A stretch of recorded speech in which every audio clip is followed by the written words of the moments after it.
திடீர்னு நிறுத்தினா எப்படி? கழுகார பசங்க, உங்க பிரச்சனையை நான் தீர்த்து வைக்கிறேன்.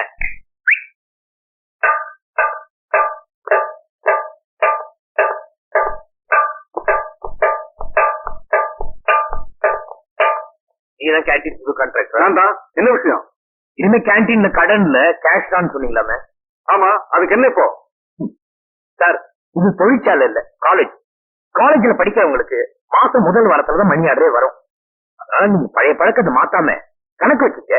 அப்படி எவனாலும் பணம் கொடுக்கலன்னா அதுக்கு நான் பொறுப்பு. மிஸ்டர் ராஜு, உங்களை பத்தி ஏற்கனவே ரகுபதி என்கிட்ட சொல்லிட்டாரு. உங்க உருட்டல் மிரட்டல் எல்லாம் என்கிட்ட பண்ணிக்காது. பாருங்க சார், நான் மிரட்டுறேன், நீங்க தான் என்ன வம்புக்கு எடுக்கிறீங்க. மரியாதையா கடன் கொடுக்கலன்னா நான் பெரிய தகராறே பண்ணுவேன். எந்த தகராறையும் சந்திக்க நாங்க தயார். இங்கே இப்ப வச்சுக்கலாமா? இங்க வேண்டாம், காலேஜ் முடிஞ்சதும் கிரவுண்ட்ல வச்சுக்கலாம். ஓகே, வரட்டுமா?